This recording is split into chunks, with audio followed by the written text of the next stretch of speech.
God forbid they will lock me up. Oh my God, it's not for you. What's she talking about? What is this? That's the gist you have to have. They need to do better. That's right.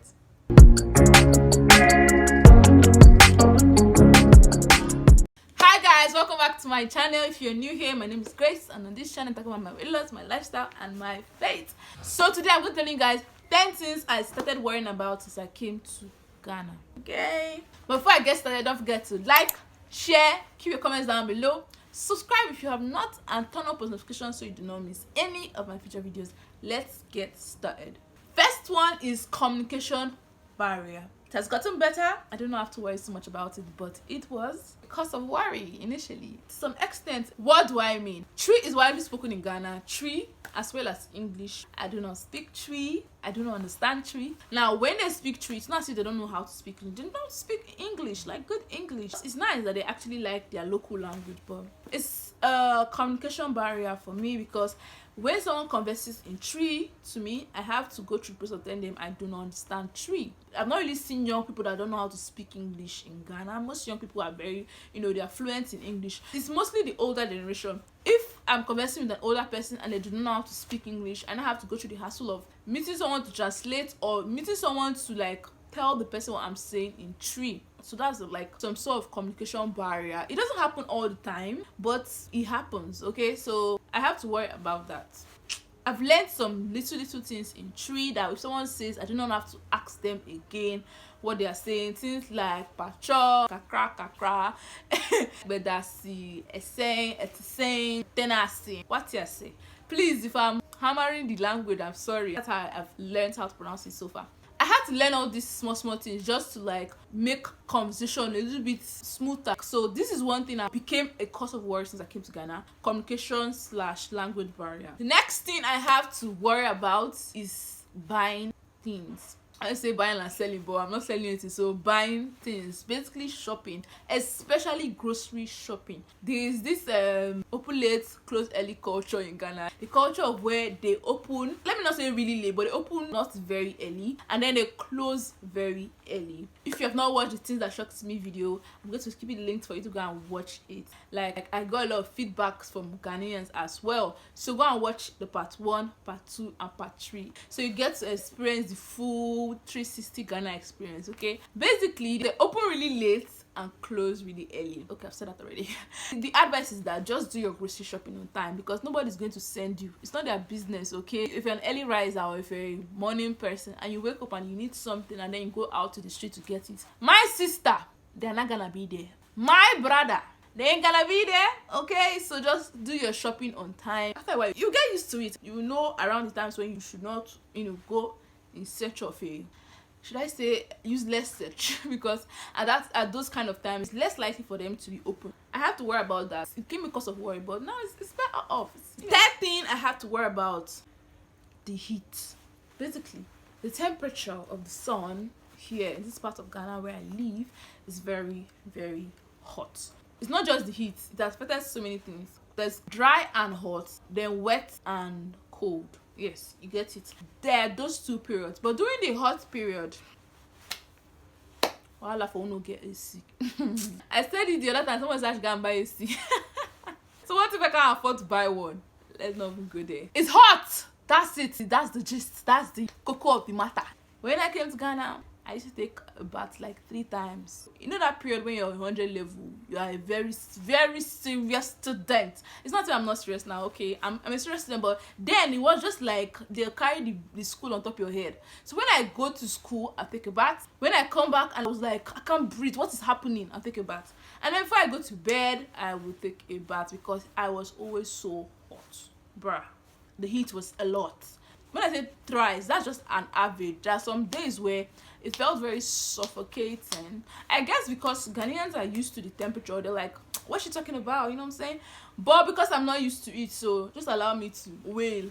Allow me to lament because I wasn't used to it. It's gotten better, but sometimes I'll just be like, what is this? What is this? The next thing I've had to worry about since I came to Ghana is the cost of internet. cost of internet is excruciating, it's exonerating, it's deteriorating.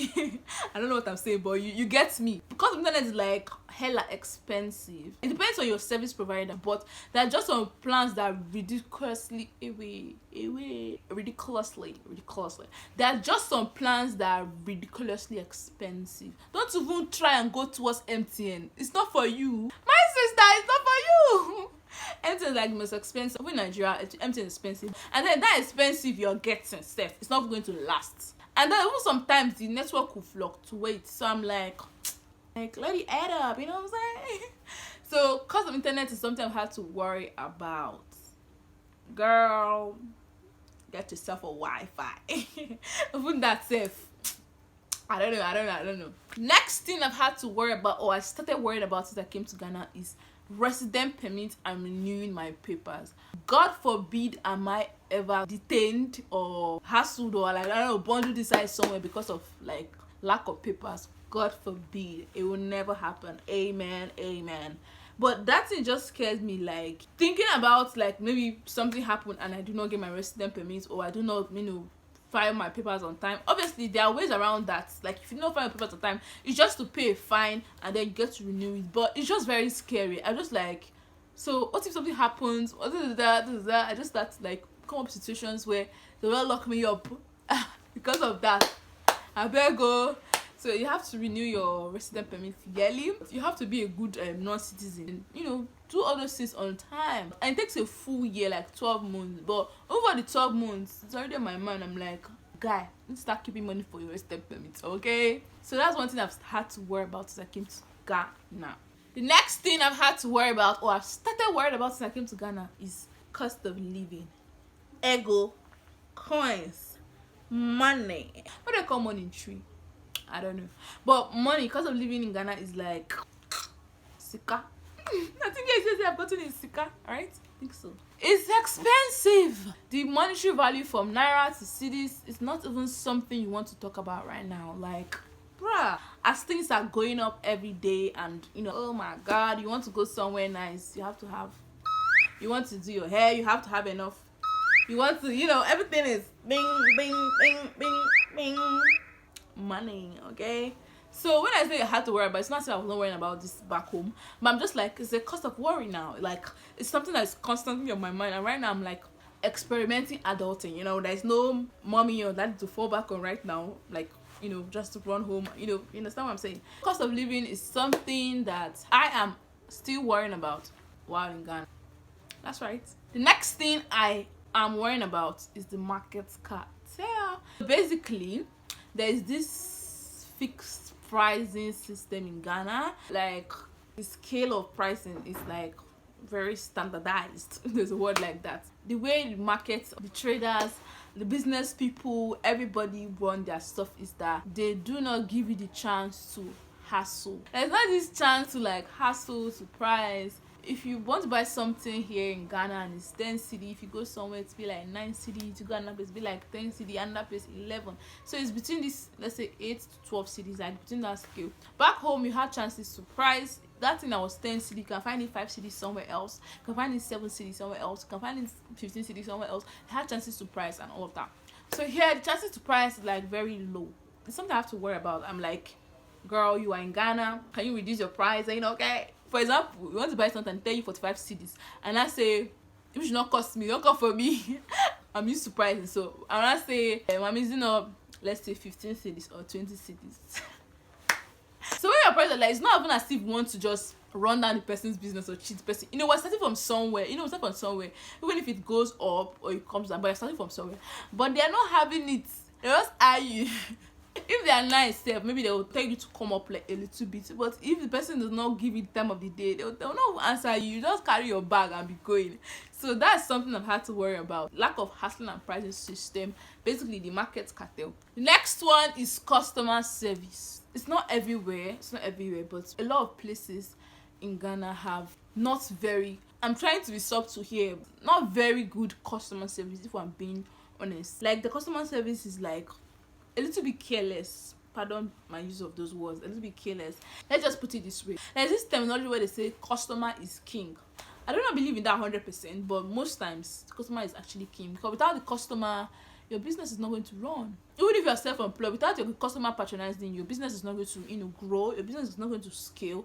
So there should be a level where you treat your customers very well. I'm not saying you should be kissing their feet or say they're trampling on you, you get, but at least there should be this ambience. There's a certain way you want to treat your customer for satisfaction. When you treat them well, they'll I say reference now, wow, they'll recommend you they'll recommend your business, and it's very likely for them to come back next time. Okay, if I'm entering 2 restaurants, one, the light is poor and the tables are not very clean, and the other one is well lit. Let's say they're even playing music in the background, and there's someone waiting to take your order as quick as possible. Which one do you think I'll choose? The second, of course. Like, we buy things with our eyes, we buy things with all our 5 senses. When you enter somewhere, first impression matter a lot. I've had really bad experiences with businesses here in Ghana. I'm like, it's not something I'm used to. Why is this so? I'm not going to tell you this story completely, so you can watch this particular video up here. In this video, a customer, literally, an attendant, or someone that attended to me, literally asked me for seats in a restaurant. This man was sexually harassing me with his words and his eyes, verbally. You go and watch this particular video and get the full gist, okay? So customer service, they can do better. They need to do better. Anybody that want to drag themselves in the comment section, feel free, all right? See, you don't come and be dragging me, okay? I'm in my house. You cannot beat me.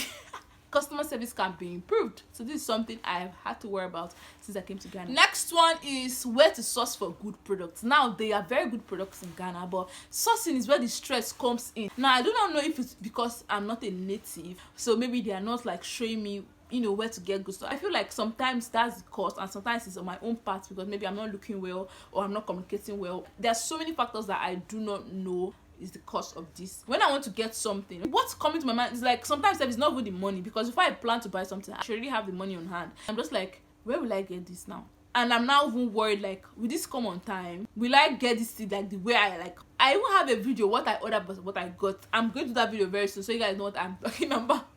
Sourcing for materials in Ghana is like very stressful. Now, don't get me wrong, I've said this already. They are good materials and they're good products in Ghana, but now sourcing for it is the problem. The process between me and that end product, that's what's on my head. That's what's bothering me, The next and last thing I've had to worry about, or have started worrying about, is buying and sourcing for local foods. This one, you cannot blame anybody. Like, girl, you're in Ghana, so of course, when you're in Rome, behave like the Romans. Like, what's the likelihood of you seeing one of those your local dishes in Ghana? Very little, and that's normal. Okay, it's nobody's fault. You decided to come and school in Ghana. I have to like find where to get some local dishes. When I mean local dishes, I mean like ingredients or things that we used to cook my own native dish, like Nigerian dishes. There are Nigerian stores and all these kind of places in Ghana here, but now the problem is where to get them. Some places are very far, some places when you get there they have run out of stock, and that one we cannot really pinpoint like the issue of. I don't know what's the problem about that. Sometimes things come in late. When they come in little quantity, and there are a lot of Nigerians in Ghana, so obviously before you get to whatever you want to buy, it's out of stock, and before the next batch come in, you don't know. Not just food sef, some things that maybe this is a Nigerian staple, this is something that's a Nigerian thing, Nigerian brand, like if you want to get it in Ghana, you have to go through a little bit of stress to get it. So basically that's it. So these are all the 10 things I've had to worry about, and I'm still worrying about for some of them since I came to Ghana. After watching this one, don't forget to watch this one and watch this one, okay? Now, before I leave you, don't forget to like, share, keep your comments down below, smash that subscribe button if you have not, and make sure you turn on post notifications so you do not miss any of my future videos, and I will see you in the next one.